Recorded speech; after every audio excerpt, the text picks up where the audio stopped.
Bonsoir mesdames et messieurs, bienvenue à ce 10e épisode de Sur ce bonne soirée, le podcast québécois en termes de sport et de faits divers. Je suis votre hôte Raphaël en compagnie de mes co-animateurs Étienne, Jérémy et Chloé. Bonsoir tout le monde. Bonsoir. Bon déjà, mon Dieu, 10 épisodes, c'est fou, c'est incroyable. Déjà la première dizaine de passés, mais merci infiniment de nous avoir suivis jusque-là et j'espère que vous allez nous suivre pour encore longtemps. Bon, pour nos sujets, tout d'abord pour le sport, nous allons profiter de la pause internationale afin de vous parler des 5 grandes ligues de soccer européennes, en plus de la Champions League et de l'Europa League. Et pour ce qui est des faits divers, nous allons entamer notre dernière ligne droite, ou plutôt la dernière ligne droite de l'ère Sean Connery avec le James Bond Thunderball. Donc, je vais commencer le topic sportif avec la Ligue française, la Ligue 1, avec le classement. Donc, le top 5 des équipes cette saison-là, pour la saison 2023-2024. En première position, Paris Saint-Germain avec 59 points, 17 victoires, 8 matchs nuls et une défaite. Et tout ça sur une durée de 26 matchs. En deuxième position, nous avons Brest avec 47 points, 13 victoires, 8 matchs nuls et 5 défaites. En troisième position, nous avons l'équipe de Monaco avec 46 points, 13 victoires, 7 nuls et 6 défaites. En quatrième position, nous avons Lille avec 43 points, 11 victoires, 10 nuls et 5 défaites. Et pour conclure le top 5, nous avons Nice aussi avec 43 points, mais avec 12 victoires, 7 nuls et 7 défaites. Petite mention pour l'équipe de l'Olympique Lyonnais en 10e position, sur laquelle je vais faire un retour plus tard. Mais attardons-nous un peu sur le PSG, Paris Saint-Germain, qui est en première position du classement. Évidemment, cela est dû au travail exceptionnel des entraîneurs, au travail exceptionnel des joueurs. Mais en particulier, on ne peut pas le nier, c'est surtout dû au travail exceptionnel de Kylian Mbappé, le joueur étoile de l'équipe en ce moment. Pour ceux comme moi qui n'y connaissent pas grand-chose en sport, permettez-moi de vous faire un petit survol, un petit portrait de ce Kylian Mbappé. Donc, Kylian Mbappé, déjà, il est le numéro 7, il porte le numéro 7 de Paris Saint-Germain. Il a 25 ans, il est en position d'attaquant dans l'équipe. Il joue chez le Paris Saint-Germain depuis la saison 2017-2018, qu'il a conclu avec 13 buts en 27 matchs. Sa meilleure saison, c'était la saison 2018-2019, qu'il a terminé avec un excellent score de 33 buts en 29 matchs. En 24 matchs joués, Mbappé a joué pour un total de 1845 minutes, ce qui est quand même un assez gros score. Au total, Mbappé a réussi à marquer un total de 172 buts pour le Paris Saint-Germain. D'ailleurs, Mbappé est le 3e meilleur buteur de l'équipe nationale française, après Thierry Henry et Olivier Giroud, ce qui est un gros achievement à l'âge de 25 ans, c'est incroyable. Lors d'un match du 17 mars dernier contre Montpellier, Mbappé a essentiellement sécurisé la victoire pour son équipe avec 3 buts marqués, qui s'est conclu avec un score de 6-2 pour le PSG. Son premier but, il a marqué à la 23e minute, son deuxième à la 49e minute et son troisième but à la 62e minute. Présentement, Mbappé, sa situation avec le Paris Saint-Germain, eh bien, c'est qu'il est en fin de contrat. Son contrat va se terminer, je crois, le 12 juin. Et il y a une forte possibilité que Mbappé joindra le Real Madrid à la fin de son contrat. Son entraîneur, Luis Enrique, lors de son retour sur la chaîne Twitch, n'a rien confirmé. Et Mbappé aussi n'a rien confirmé.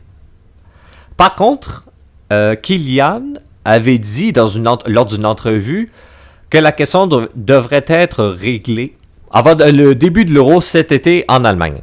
Mbappé aussi désirait beaucoup, il rêverait de jouer aux Olympiques de Paris, mais si Avant cela, il joue aussi pour l'Euro. Ça risque d'être extrêmement difficile pour lui parce que les Jeux olympiques débuteraient le 26 août, donc 5 jours juste après la fin de l'Euro. Donc ce serait très tough pour lui physiquement et mentalement. Mais dans tous les cas, ce serait un rêve pour lui de jouer les Jeux olympiques de Paris. Et d'ailleurs, il avait dit cela lors d'une entrevue.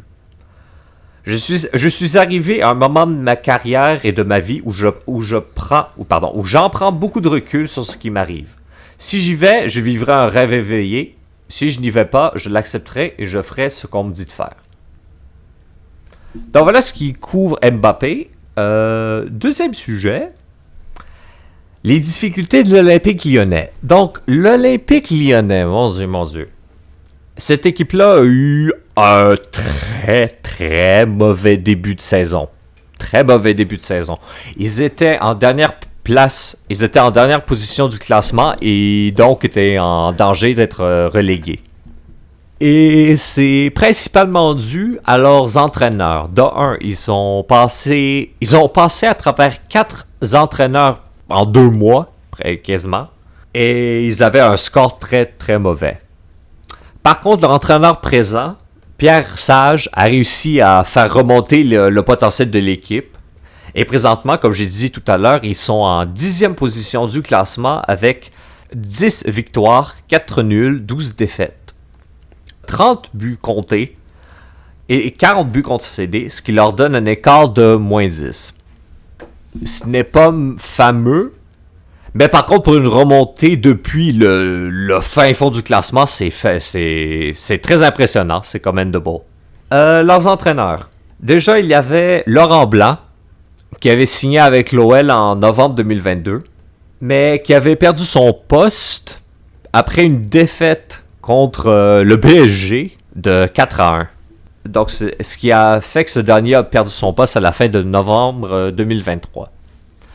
Après lui, s'est succédé Jean-François Vouliez, qui est rentré en poste en novembre et qui est parti le même mois. Donc, c'est pas impressionnant. Après lui, il y a eu Fabio Grosso, et avec lui, en date du 30 novembre 2023, l'OL ne comptait qu'une seule victoire en 12 matchs. Ce qui a fait que Grosso a quitté l'équipe le mois suivant.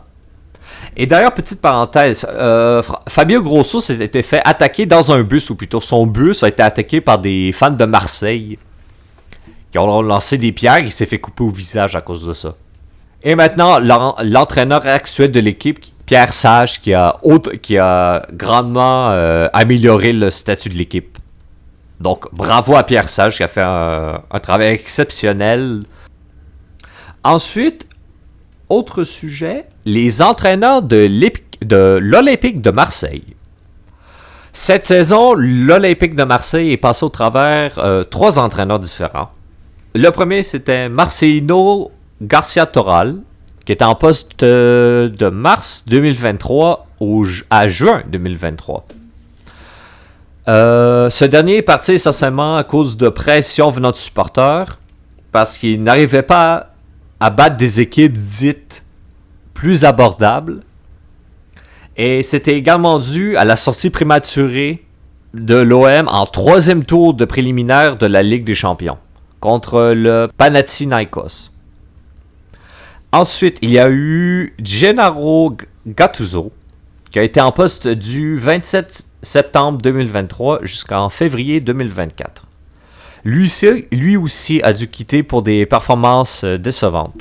À la fin de son contrat, l'Olympique de Marseille avait emmagasiné 9 victoires, 9 matchs nuls et 6 défaites dans toutes les compétitions.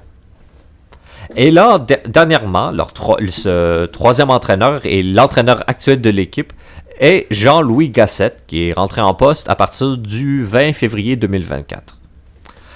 Ce monsieur Gasset, auparavant, avait été entraîneur aux équipes de Bordeaux, de Saint-Étienne et de Montpellier.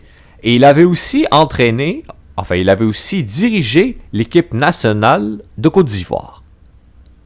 Donc, voilà ce qui couvre la Ligue 1. Je laisse la parole à mes co-animateurs.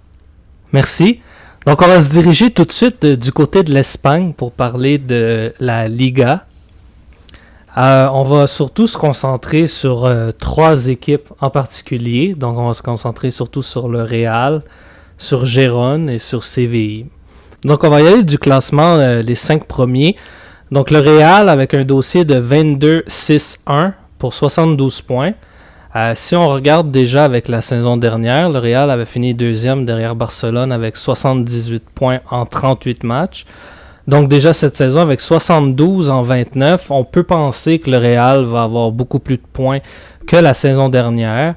Et déjà premier au classement et déjà bien loin de la 2e place. J'ai l'impression que le Real est déjà champion pour moi pour la Liga. En 2e place maintenant on a Barcelone avec 64 points. Gérone, la surprise cette saison, avec 62 points. Athletic Club avec 56. Et l'Atlético Madrid avec 55 points ferme le top 5. Premièrement, on va y aller avec le Real, qui vraiment, malgré une saison difficile au niveau du staff, a réussi quand même à avoir des performances extraordinaires, autant en Liga qu'en Ligue des Champions. Juste pour vous dire, depuis le mois d'août dernier, c'est 32 blessures qui ont fait rage au Real. Et puis, malgré tout ça, ils sont quand même premiers de la Liga et sont en voie peut-être de remporter une autre Ligue des Champions et de rajouter un autre trophée à leur palmarès déjà très bien garni.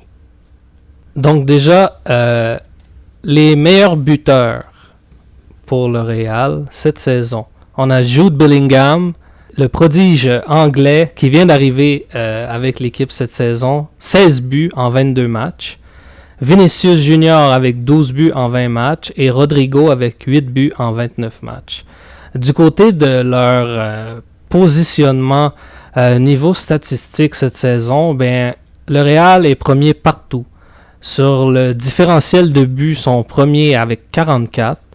Au nombre de buts marqués, premier avec 64. Premier à égalité avec 49 pour les passes. Et seulement 20 buts concédés pour le premier rang. Donc honnêtement, le Real domine de A à Z cette saison en Liga. Malgré toutes les blessures, malgré que c'est pas leur attaquant principal qui est le meilleur marqueur, puisque c'est Jude Bellingham, le milieu de terrain. Le Real Madrid a su, malgré toutes les difficultés qu'ils ont dû faire face cette saison, avoir un jeu plus collectif et avoir une contribution de tout le monde et pas juste les attaquants. Par la suite, pour l'équipe la plus surprenante cette saison, on va y aller avec Gérone qui présentement est 3e au classement. Cette saison ont été plusieurs fois au haut du classement à la première place, ont eu beaucoup de chance et beaucoup de malchance aussi, si on veut, de dépasser le Real. Une saison vraiment merveilleuse. Premièrement, ils ont réussi à battre cette saison en quelques semaines Barcelone 4-2 et l'Atlético Madrid 4-3 en quelques semaines. Et on sait déjà que Barcelone et l'Atlético Madrid, c'est des clubs top de la Liga depuis plusieurs saisons, des clubs difficiles à jouer contre. Et Gérone, vraiment, qui part de loin, parce que l'an dernier, au classement général, après 38 matchs, on finit 10e au classement, avec seulement 49 points. Et déjà, cette saison, en 29 matchs, ont déjà 62 points. Donc, c'est une très, très, très grosse progression du côté des joueurs de Gérone qui, pour plusieurs, au début de la saison et même au milieu de la saison, on pensait peut-être qu'ils auraient pu gagner la Liga. Malheureusement, depuis quelques semaines, ça s'est un peu adouci, si on veut, de leur côté. Il y a eu quelques défaites en ligne, ce qui les a fait glisser au classement, au 3e rang. Du côté de leurs statistiques, eux aussi sont quand même pas si pires cette saison. Donc sur le différentiel de buts, 3e au total avec 25.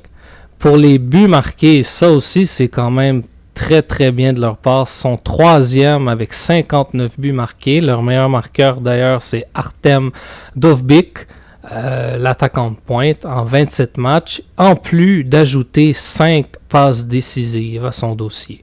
Du côté des passes, justement, ils sont égalité au premier rang avec le Real avec 49 passes. Et du côté des buts concédés, il y a 37 buts concédés cette saison à égalité au 7e rang. Donc, on voit quand même où sont un peu les problèmes de Gérone. S'ils veulent vraiment progresser, c'est vraiment du côté de la défensive qu'il faudra peut-être ajouter quelques éléments, puisqu'on a quand même des éléments vieillissants au niveau de cette défensive. On va y aller maintenant du côté d'un club qui est l'un des clubs les plus décevants cette saison, et on parle de Séville ici. Donc l'année passée aussi, on a eu une saison un peu compliquée si on veut dire. On finit 12e au classement avec seulement 49 points. Et durant l'été, disons, ils ont fait quelques mouvements au niveau des transferts qui peut-être expliquent leur saison désastreuse. Donc Séville ont fait quelques mouvements durant l'entre-saison qui expliquent peut-être un peu les déboires de l'équipe qui présentement sont au 16e rang avec seulement 6 victoires cette saison et un total de 28 points seulement.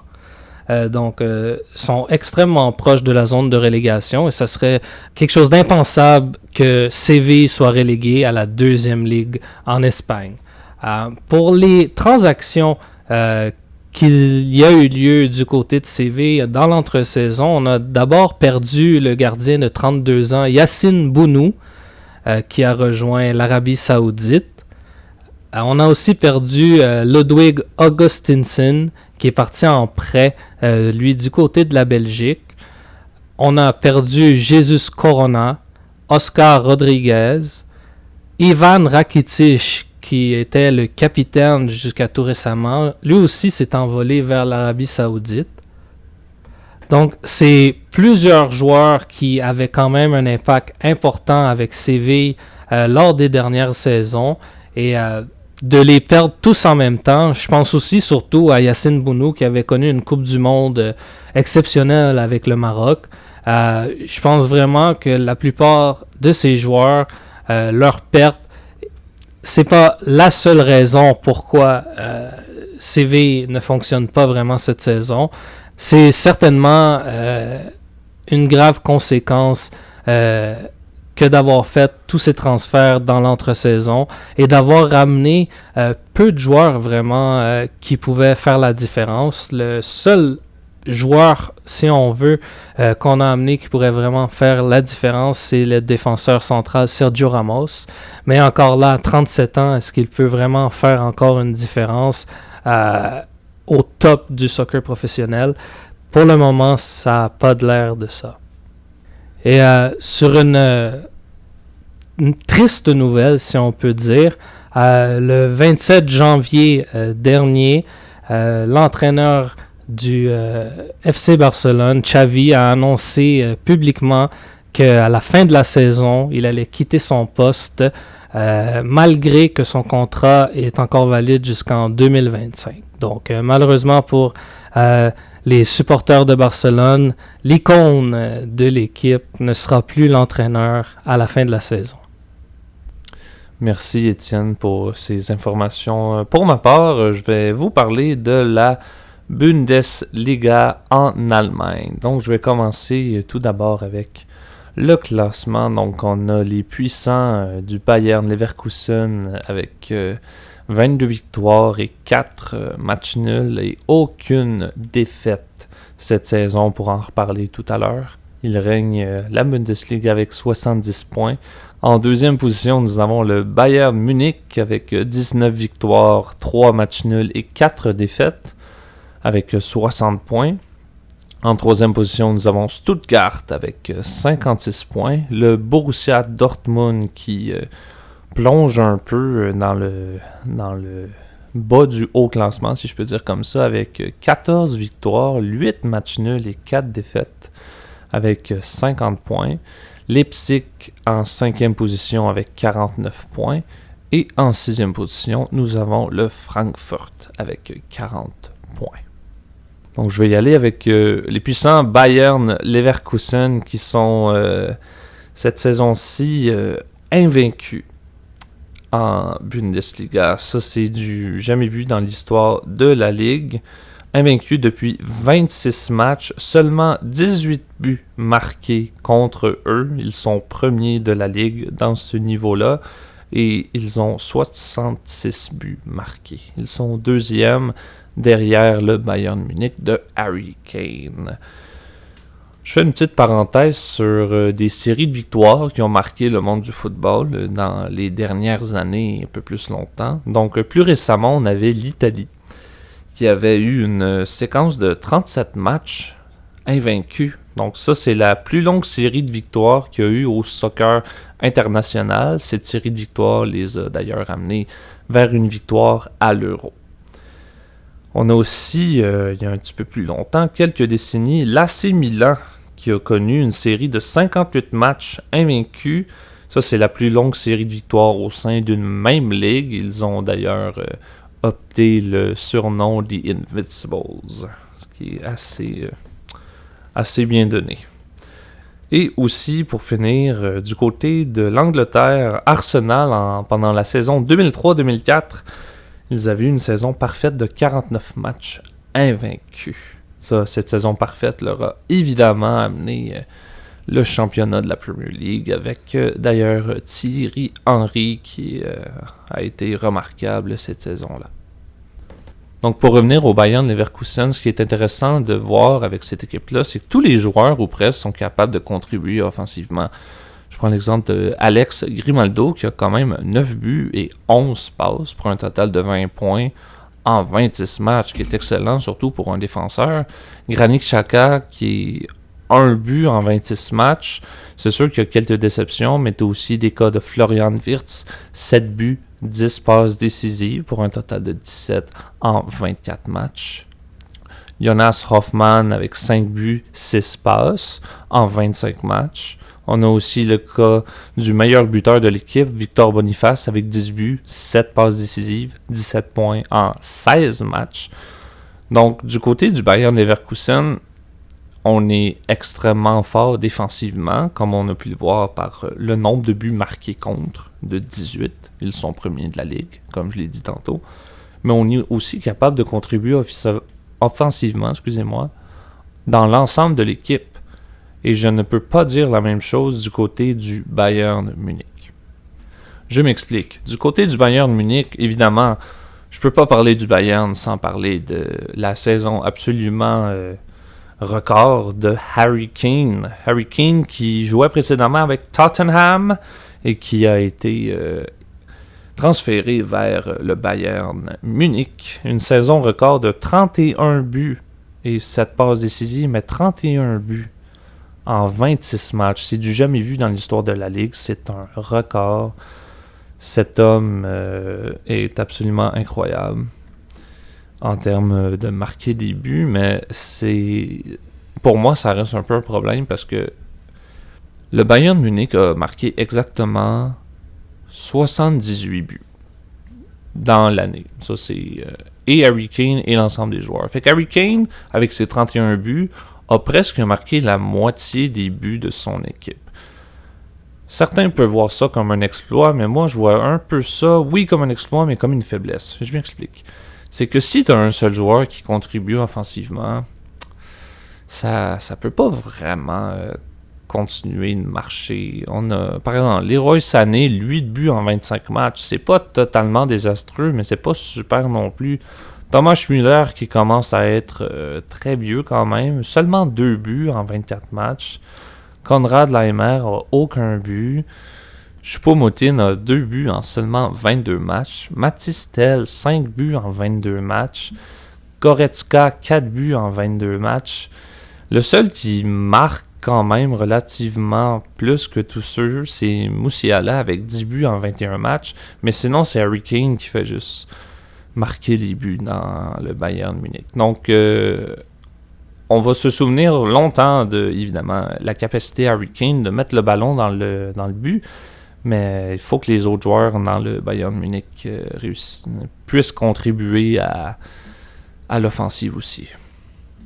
Je vais maintenant me pencher vers le Borussia Dortmund. Le Borussia Dortmund, eux, leur dernier titre de la Bundesliga, ils l'ont gagné dans la saison 2011-2012. Ils l'ont presque gagné l'année passée face au Bayern Munich, mais le titre a été décidé non par le nombre de points, parce que les deux équipes étaient à égalité, mais ça a été décidé par le différentiel de buts. Le Borussia Dortmund qui était à plus 39 et le Bayern Munich qui a remporté la Bundesliga avec un différentiel de plus 54. J'ai peut-être une explication pour le manque offensif du Borussia Dortmund. C'est que dans les dernières années, je dirais les 10 dernières années, il y a eu le départ d'un noyau offensif extrêmement important au sein de l'équipe. Et je vais en nommer quelques-uns ici. Il y a eu le départ de Robert Lewandowski, le départ de Erling Haaland vers Man City. Leur ancien coach Jürgen Klopp a quitté pour éventuellement se rendre à Liverpool. Christian Pulisic a quitté le club aussi, ainsi que Jude Bellingham et Mario Götze. Le seul qui est vraiment resté pendant un certain temps, ça a été Marco Reus. Donc, c'est évidemment, quand je nomme des joueurs comme Robert Lewandowski, Erling Haaland, c'est des marqueurs nés. Donc, c'est sûr que se départir de ces joueurs-là, se départir d'un noyau offensif qui aurait pu faire la différence dans les dernières années, parce que le Borussia Dortmund n'a pas été dans le top 2 ou 3 pendant plusieurs années. Ça a été vraiment le Bayern Munich qui a dominé la Bundesliga pendant les 10 dernières années. C'est quand même 10 championnats dans les 10 dernières années. Et évidemment, cette année, ça va revenir au Bayern Leverkusen. Mais le Borussia Dortmund, c'est, comme j'ai dit tantôt, s'est débarrassé de ce qui aurait pu faire la différence. Et j'aimerais terminer sur un petit segment que j'appellerais la malédiction de Harry Kane. Je m'explique pour ça. Harry Kane, évidemment, comme je l'ai dit, c'est un marqueur né, une saison record de 31 buts. Mais cet homme, aussi remarquable soit-il, avec toutes les équipes qu'il a pu faire dans sa carrière, n'a jamais gagné de trophée. Il s'est rendu quand même proche au dernier Euro, avec l'Angleterre évidemment, mais il n'a jamais réussi. En Coupe du Monde, il n'a jamais réussi. Même en Premier League, Tottenham, ça n'a jamais été une équipe assez compétitive pour essayer de disputer la première place de la Ligue avec les gros clubs comme Man City, Liverpool ou encore Arsenal. Et encore cette année, on voit que cet homme-là, on dirait qu'il est maudit honnêtement. Avec le Bayern Munich, ça va pas se passer cette année. Mais le Bayern Munich, c'est pas une équipe qui est totalement en manque de personnel assez effectif. Mais évidemment, il va y avoir un changement de coaching la saison prochaine. Thomas Tuchel va prendre la porte après la saison assez décevante que le Bayern Munich vit en ce moment. Et on a certaines rumeurs d'acquisition qui pourraient arriver pendant l'été. Des noms comme Benjamin Pavard et Lucas Hernandez qui pourraient aller renforcer un Bayern Munich assez bien développé au niveau offensif. Donc ça reste à voir. Et peut-être que la saison prochaine, on va pouvoir revoir un Bayern Munich aussi puissant que les 10 dernières années avec leur championnat. Merci Jérémy. Moi, je vais vous parler de la Premier League. Donc, parlons un peu du classement car la fin arrive à grands pas. C'est les mêmes équipes qui se retrouvent dans le top 5 du tableau lorsque nous avons parlé d'un podcast précédent. Avec la grosse game qui a eu lieu dimanche, Man City contre Liverpool, les deux équipes se battaient pour la première place. Malheureusement, les deux groupes ont joué toutes leurs forces car c'est quand même deux gros clubs et a fini avec un match nul de 1-1, ce qui donne qu'Arsenal prend la relève avec 64 points. Liverpool a aussi 64 points, mais Arsenal a plus de buts marqués, donc ils prennent la première place. Man City reste 3e place avec un total de 63 points. Il fallait vraiment une victoire dans ce beau match. Si on regarde Aston Villa vite, sont 4e avec 56 points et ils ont aussi joué un match de plus. Donc pour eux, ça serait vraiment dur de se rendre à la place de Man City en 3e position. Tottenham, mon équipe, est 5e avec 53 points. Avec la dernière partie que Tottenham a fait, ils ont perdu 3-0 contre Fulham. Cette partie les a tués, mais ils ont quand même la chance d'aller en 4e position vu que Aston Villa a joué un match de plus. Donc la course pour le grand gagnant en Premier League est vraiment Man City, Liverpool et Arsenal. Dimanche, le 31 mars, une autre grosse partie qui changera le top 3, Man City contre Arsenal. Ceci déterminera si Man City reste donc dans la course pendant que Liverpool se prend contre Brighton. Donc pour Liverpool, je pense que ça va être un peu plus facile parce que Brighton sont quand même, je pense, 6e ou 7e dans le classement. Regardons un peu quelle équipe se ferait éléguer si la saison serait terminée en ce moment. Sheffield avec 14 points, Burnley avec 17 points et Nottingham Forest avec 21 points.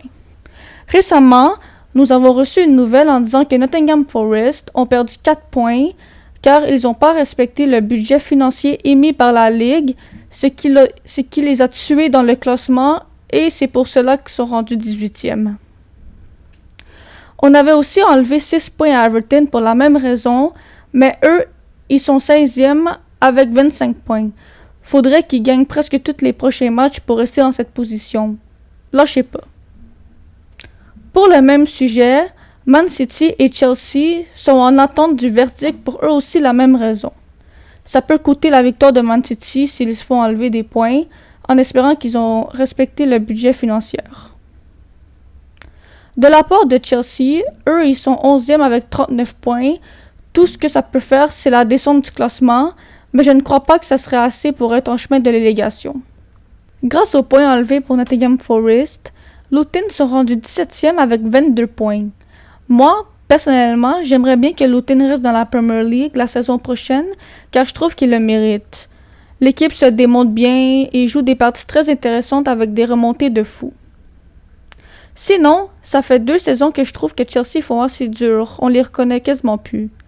En 21-22, ils ont fini 3e dans le classement, et si on regarde les 2 années après 21-22, ils sont 12e et présentement ils sont 11e, donc je sais pas trop qu'est-ce qui se passe avec eux. Pour la dernière équipe, j'aimerais parler de Newcastle. Très décevant cette saison pour eux, 10e avec 40 points. Pendant que la saison dernière, ils ont fini 4e avec 71 points. Une très grosse différence. Moi, je pensais qu'il allait être meilleur cette saison, mais ils se sont clairement écroulés. Parlons vite du meilleur buteur en ce moment, Erling Haaland, le GOAT des buts, avec un score de 18, ce qui ne me surprend pas de sa part, car la saison dernière, c'était lui aussi avec 36 buts. Comme nous le savons tous, Jürgen Klopp, le coach de Liverpool, a annoncé son départ, car il est fatigué par la job en tant que coach qui était depuis 2015. Selon moi, 3 choix d'entraîneurs prestigieux qui pourra le remplacer. Xabi Alonso, justement un ancien de Liverpool qui est coach en ce moment avec le Bayern Leverkusen. Son équipe est en tête dans la Bundesliga avec une fiche de 22 victoires, 4 nuls et 0 défaites. Un autre, Roberto De Zerbi, coach présent avec Brighton. Ça ferait beaucoup de changements car Brighton sont 8e dans le classement. Enfin, Ange Postecoglou, coach présent avec Tottenham en provenance du Celtic. Spurs qui sont 5e dans le classement, ça pourrait être une option vu qu'ils sont quand même dans le top 5. Il y a aussi le coach de Brentford qui aimerait ça, mais pour moi, ça serait un gros non. À mon avis, le meilleur choix, ça serait vraiment Xabi. En parlant de coach, Il y a une rumeur présentement qui court comme quoi l'entraîneur de Man United, Erik ten Hag, serait remplacé après l'Euro par le présent entraîneur d'Angleterre, Gareth Southgate. Southgate a annoncé dans les médias cette semaine qu'il allait attendre après l'Euro pour écouter toutes les offres possibles. Pour le moment, il fait que se concentrer sur les performances de son équipe à l'Euro. Merci Chloé. Donc, on va se diriger maintenant en Italie pour parler de la Serie A. Commençons d'abord avec le top 5. Donc, premièrement, on a l'Inter Milan avec 76 points au premier rang. On a l'AC Milan au deuxième rang avec 62 points. La Juventus, troisième avec 59 points. Une surprise quand même, mais Bologne, quatrième au classement avec 54 points. Et l'AS Roma, qui a fait une grosse remontée, on va en parler un peu plus tard, cinquième avec 51 points. Comme vous avez pu l'entendre, Napoli ne fait pas partie des 5 premiers au classement cette saison. Pour se rappeler, la saison dernière, Napoli a fait une saison merveilleuse, 38 matchs, 28 victoires, 6 nuls, 4 défaites seulement, 77 buts marqués pour 28 accordés pour un différentiel de buts de plus 49 et 90 points. Donc ils ont fini 25 points et plus en haut du deuxième qui était Lazio à 74 points. Et cette saison, vraiment, c'est la débandade totale du côté de Napoli. On est 7e au classement avec que 12 victoires et que 45 points au classement en 29 matchs. Pour des comparables avec l'Inter Milan qui est premier au classement, ils ont marqué 71 buts cette saison en 29 matchs, tandis que Napoli, pour le même nombre de matchs, seulement 44 buts marqués. Quand tu as dans ton équipe deux des meilleurs attaquants au monde, en Victor Osimhen et Gvicha, pour ceux qui le connaissent, je ne vais pas dire son nom de famille, j'ai un peu de difficulté, comme la plupart. Victor Osimhen qui totalise 11 buts et Gvicha 10 buts, pour une équipe qui a ces deux attaquants-là qui, dans le marché, valent plus de 150 millions d'euros. Ils doivent produire bien plus. Osimhen, bien sûr, il y a eu au début de la saison un peu de dispute entre lui et Napoli en raison de photos mises sur les réseaux. Donc ça a un peu refroidi les deux parties, si on veut. Du côté de Gvicha, lui, l'an dernier, il ne faut pas oublier, a été le joueur par excellence de la Serie A. Et cette saison, vraiment, ses performances sont en deçà des attentes que tout le monde avait envers lui du côté de Napoli. Du côté de leurs rangs totaux dans la ligue, côté statistique, 7e au classement avec un différentiel de but de 11, ce qui est quand même pas si mal à comparer à ce qu'ils auraient pu être par rapport à quelques pertes défensives pendant la période estivale. On est égalité au 5e rang avec 44 buts marqués, 6e avec 32 assistances et ex-aequo au 7e rang avec 33 buts accordés cette saison. Donc, si on fait au total, disons que les statistiques combinées de Napoli au complet montrent vraiment beaucoup de difficultés, autant au niveau de l'attaque que de la défense.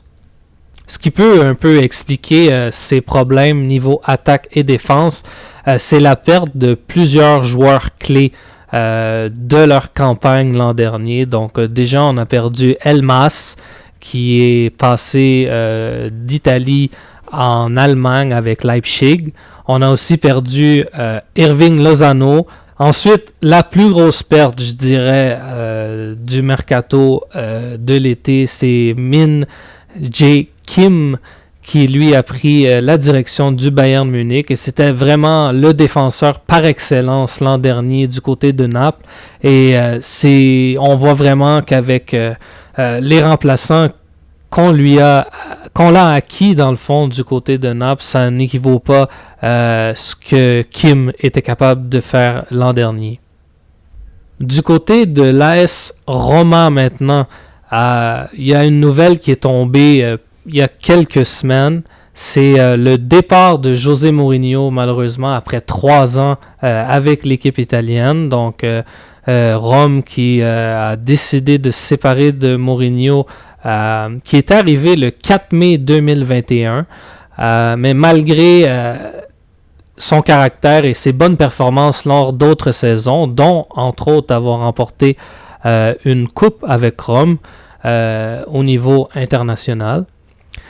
Cette saison avait beaucoup de difficultés avec son club, malgré des acquisitions comme Lukaku, et son équipe était à la 9e place au classement. Donc, on a décidé de le remplacer le 16 janvier par un ancien de Rome et ancien capitaine aussi, Daniele De Rossi.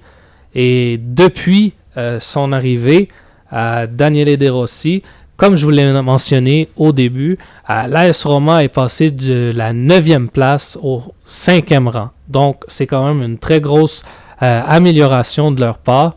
Et vraiment, on peut dire que c'est vraiment grâce à l'arrivée de Daniele De Rossi qui, dans son temps, quand il jouait, était milieu de terrain défensif. Et on voit avec comment son équipe évolue depuis son arrivée, qu'il a vraiment implanté une très très bonne tactique au niveau de son équipe.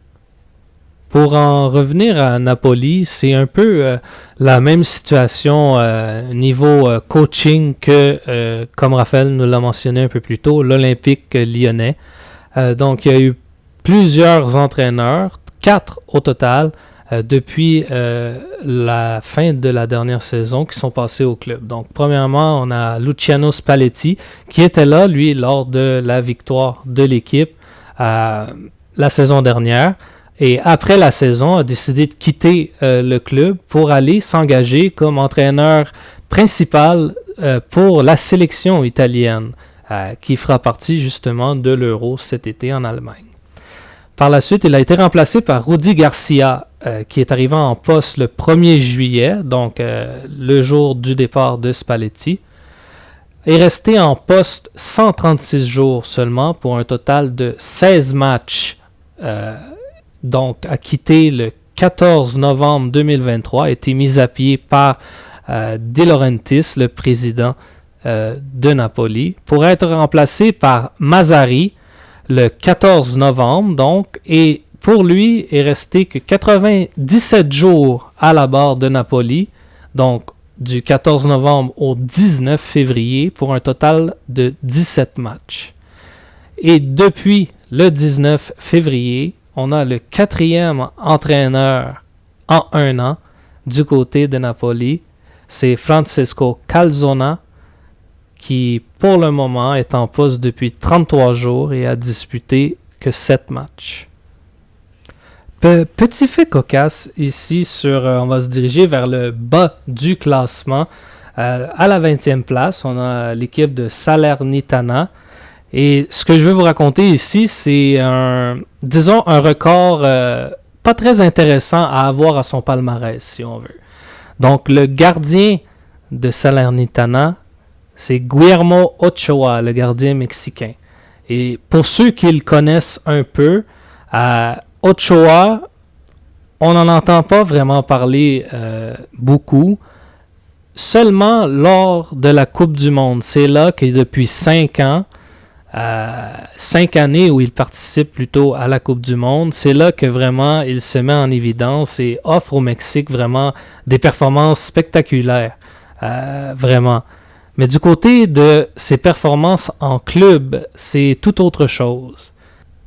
Lors du match entre Salernitana et Cagliari, 2 choses se sont produites pour Ochoa. Premièrement, il a réalisé sa 300e présence avec un club européen, ce qui est excellent pour un joueur, mais aussi devenu, après la défaite de 4-2 de son équipe, le premier gardien mexicain à concéder 1000 buts en club. Ce qui est un record vraiment que tu ne veux pas avoir dans ton CV.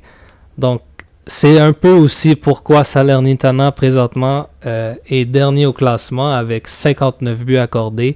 Disons que Ochoa se présente pas en club, mais se présente avec sa sélection mexicaine. Donc c'est ça qui va faire le tour des 5 grandes ligues de soccer. On va maintenant se tourner vers la grosse compétition de soccer européenne, la Champions League. Donc je vais faire un petit compte-rendu de ce qui s'est passé dans la compétition jusqu'au quart de finale qui vont se passer dans quelques semaines. Donc au début de la compétition, le groupe A. Commençons par le groupe A. Donc on avait le Bayern, Copenhagen, Galatasaray et Man United. Donc Bayern a été excellent avec 5 victoires, 1 nulle. Copenhagen, 2 victoires, 2 nuls et 2 défaites. Mais ils ont réussi tout de même à obtenir la deuxième place dans le groupe. Et le Galatasaray et Man United ont été éliminés. Pour le groupe B, on avait Arsenal, PSV, Lens et Sevilla. Arsenal qui a été quand même assez fort avec 4 victoires, 1 nulle et 1 seule défaite. PSV avec 2 victoires, 3 nuls et 1 défaite. Ils ont pu obtenir la deuxième place. Arsenal qui a été en tête du groupe B. Lens et Sevilla ont été éliminés. Dans le groupe C, on a eu les grosses puissances de l'Espagne avec le Real Madrid. Du côté de l'Italie, on avait Napoli, Braga et Union Berlin. Real Madrid qui a été parfait avec 6 victoires, Napoli 3 victoires, 1 nulle et 2 défaites. Braga et Union Berlin n'ont pu se qualifier. Le groupe D, on avait Real Sociedad, l'Inter, Benfica et Salzburg. Donc le Real Sociedad qui a eu 3 victoires, 3 nuls, qui ont pu s'en sauver avec la première place du groupe D, et l'Inter avec la deuxième place pour se qualifier. Dans le groupe E, on avait les puissants Atlético de Madrid avec 4 victoires, 2 nuls, Lazio en deuxième place avec 3 victoires, 1 nulle et 2 défaites, et Feyenoord et Celtic ont été disqualifiés. Dans le groupe F, on avait le Borussia Dortmund avec 3 victoires, 2 nuls et 1 seule défaite. Le Paris Saint-Germain avec 2 victoires, 2 nuls et 2 défaites. Quand même assez décevant, mais ils ont pu se qualifier en étant en deuxième place. L'AC Milan, extrêmement déçu qu'ils n'ont pas pu se qualifier, ainsi que Newcastle United. Dans le groupe G, nous avons Man City qui ont été parfaits avec 6 victoires. Leipzig en deuxième qui ont eu 4 victoires et 2 défaites, ce qui est quand même assez excellent. Et Young Boys et Crvena Zvezda ont été disqualifiés. Le groupe H pour finir, Barcelone avec 4 victoires, 2 défaites. Ont été premiers du groupe H. FC Porto avec 4 victoires et 2 défaites aussi en deuxième place. Et Shakhtar Donetsk avec 3 victoires et 3 défaites qui les ont amenés en troisième position du groupe H. Et en quatrième, Antwerp qui ont eu une seule victoire et 5 défaites. C'est ce qui fait le tour pour les groupes. Donc pour les rondes de 16, nous avions FC Porto contre Arsenal, le Paris Saint-Germain contre le Real Sociedad, PSV contre le Borussia Dortmund, Copenhague contre Man City, Napoli contre Barcelone, l'Inter contre l'Atlético de Madrid, Lazio contre le Bayern et Leipzig contre le Real Madrid. Donc pour Man City et Real Madrid, ainsi que le Bayern, ça a été des matchs assez faciles pour eux. Ils ont pu se rendre ainsi au quart de finale. Le Borussia Dortmund aussi a pu vaincre le PSV. Atlético de Madrid contre l'Inter, c'était un des matchs très très intéressants des rondes de 16e, mais l'Atlético de Madrid ont pu vaincre l'équipe italienne. Pour le Paris Saint-Germain et le Real Sociedad, Paris Saint-Germain l'a emporté haut la main contre eux. Napoli contre Barcelone, très décevant pour Napoli de ne pas s'être qualifié pour les quarts de finale. Mais le match qui a été vraiment intéressant à observer, ça a été Arsenal contre Porto. Donc pour le match aller, FC Porto l'a remporté 1-0 contre Arsenal, mais le tout s'est joué dans le match retour. Arsenal qui a pu marquer le but qui les a gardés dans le match. Donc ça a été 1-1 dans le cumul aller-retour et ça s'est décidé en tir de pénalité. Arsenal qui l'ont remporté 4-2. Donc Arsenal qui est un peu, comment je pourrais le dire, le underdog de la compétition qui vont affronter quand même le Bayern Munich et Harry Kane. Donc ça va être un match extrêmement important pour eux. S'ils peuvent se rendre en demi-finale, ça serait absolument un exploit, en plus d'être très présent dans la course au titre pour la Premier League. Et on a aussi le Real Madrid contre Manchester City. On peut dire que c'est un peu une revanche pour Real Madrid qui s'est fait complètement dominer l'année passée en Champions League par Man City qui l'ont remporté 4-0. Pour les deux autres matchs, on a l'Atlético Madrid contre le Borussia Dortmund, deux grosses puissances de leur ligue respective qui vont s'affronter, très intéressant encore, et ça va être le Paris Saint-Germain de Kylian Mbappé contre Barcelone. Donc des gros quarts de finale, mais on va garder une attention particulière sur le match Arsenal-Bayern Munich. Arsenal qui ont des gros joueurs comme Gabriel Jesus, Martin Odegaard. Ça va être extrêmement serré avec un joueur de qualité comme au Bayern Munich, comme Harry Kane, qui est, comme je l'ai dit précédemment, le meneur dans les buts marqués en Bundesliga. Donc ça va être un match que tout le monde va devoir regarder, ainsi que le classique Real Madrid et Man City. Merci Jay. Pour ma part, je vais aller avec la deuxième compétition, si on veut, au niveau européen après la Champions League, l'Europa League.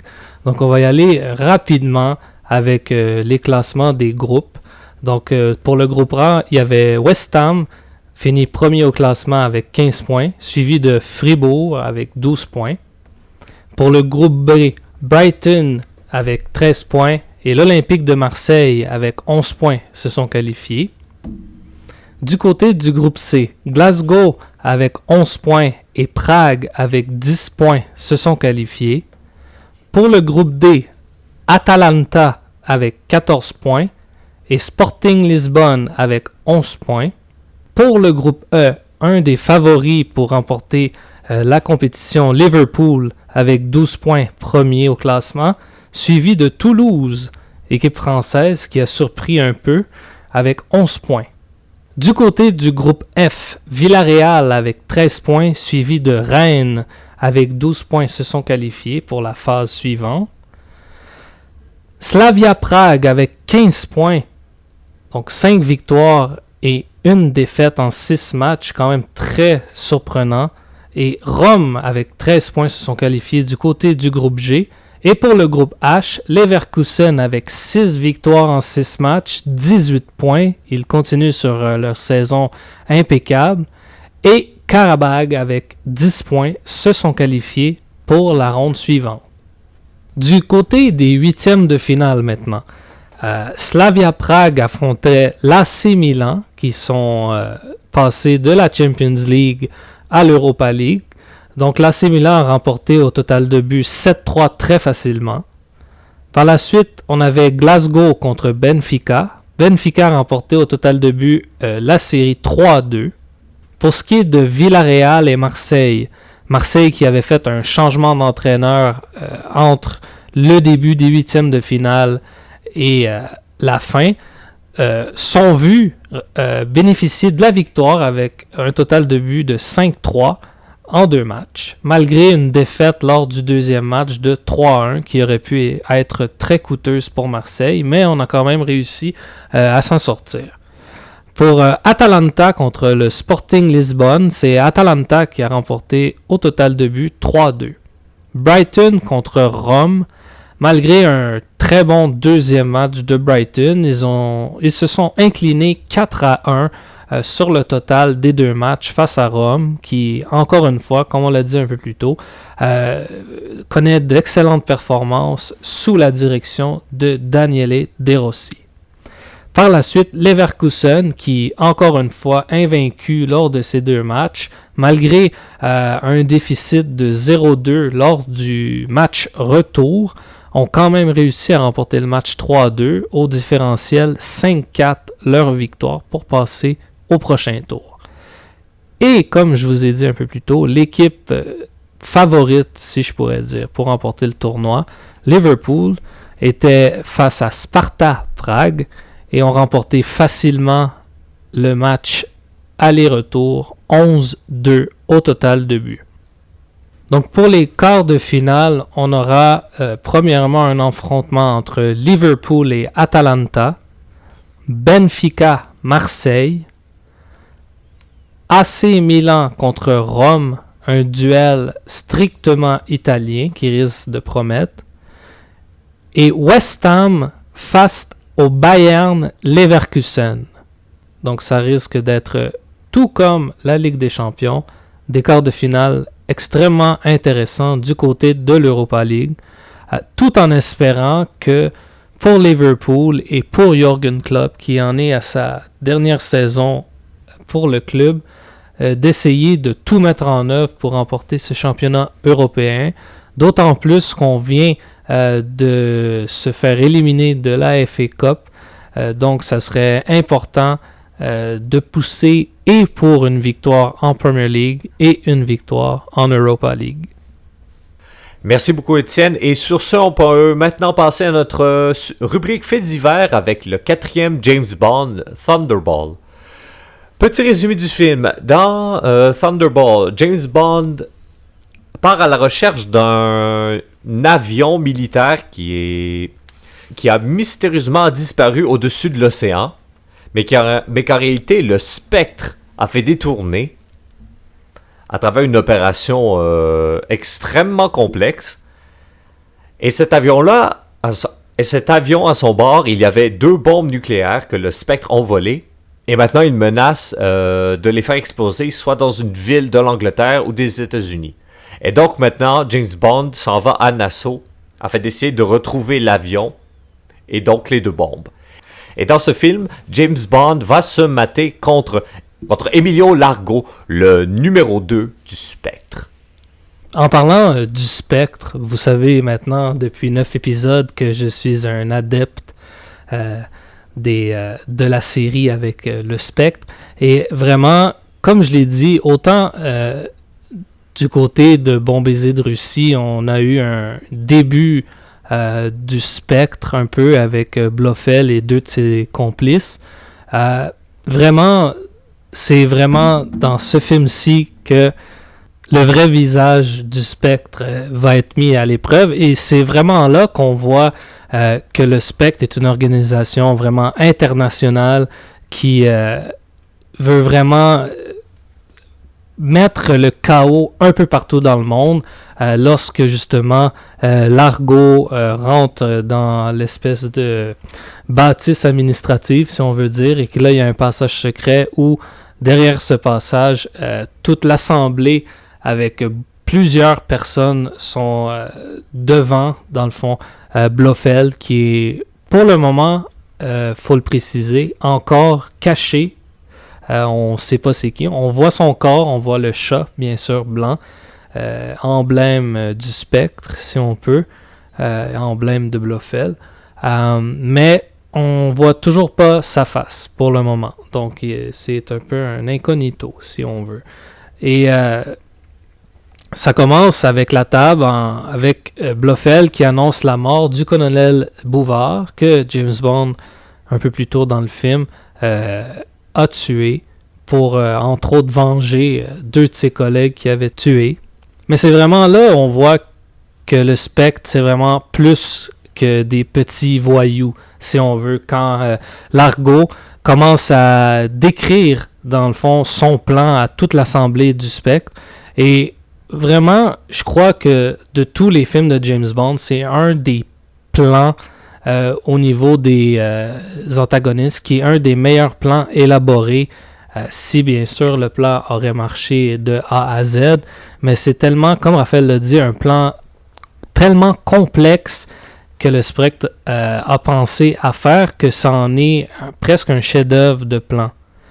C'est aussi, pour ma part, je pense, le film qui a la meilleure histoire tout au long du film, que ça commence par le plan du Spectre, comment James Bond, parce qu'au début, il faut se rappeler, quand M lui donne son assignation, sa première assignation, c'est au Canada.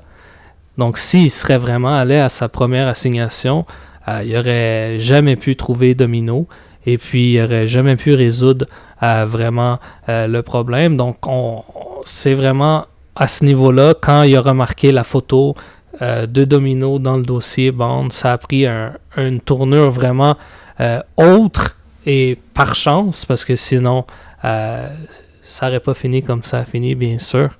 Mais c'est vraiment ça. Le Spectre est vraiment beaucoup plus présent et on voit que c'est vraiment une organisation qui veut vraiment pas niaiser malgré le fait que James Bond va encore une fois réussir à vaincre la partie adverse.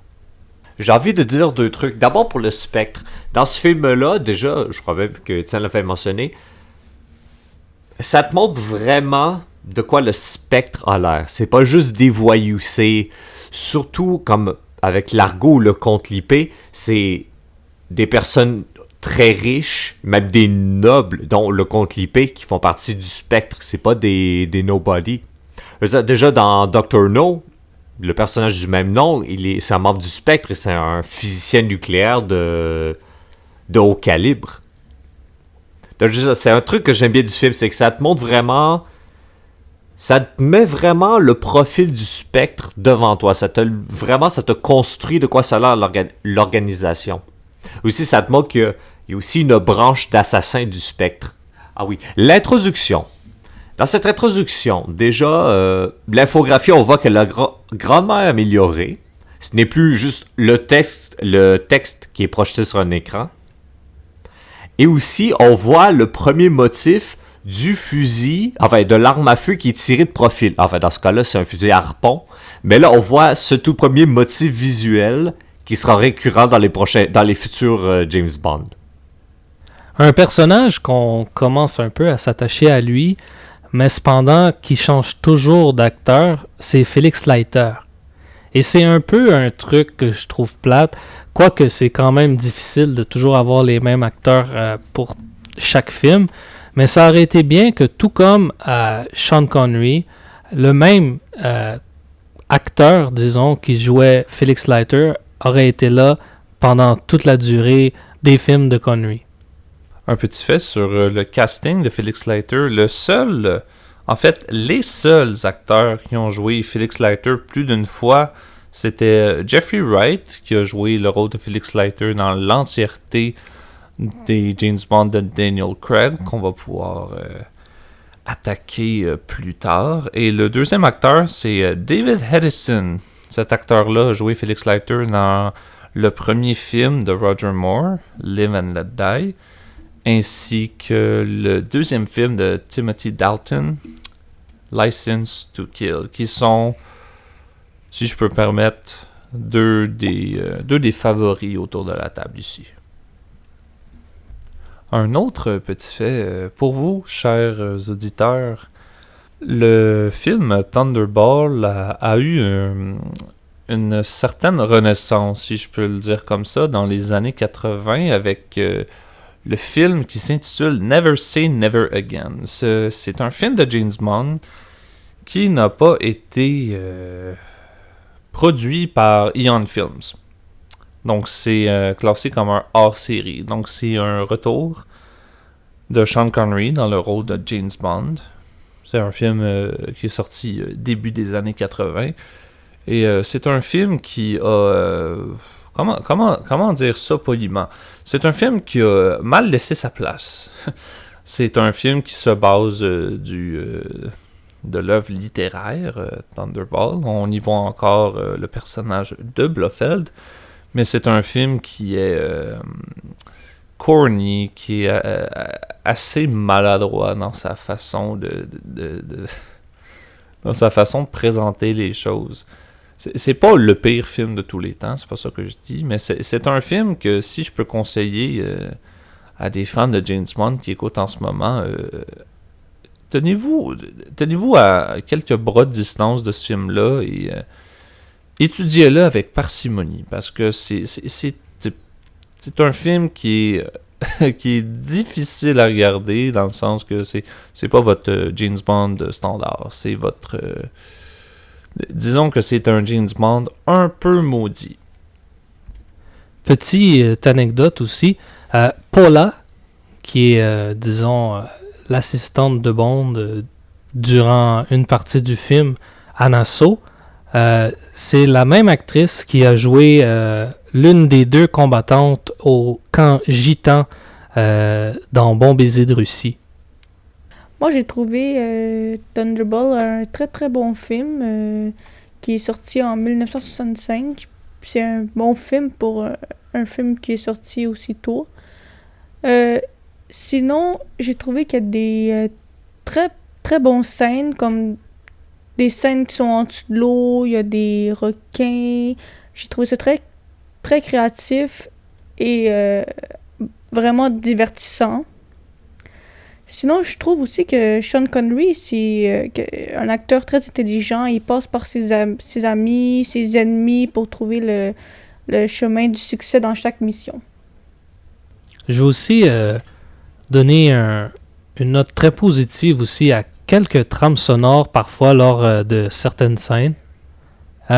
C'est quelque chose qui est vraiment, je dirais, accroche l'auditeur.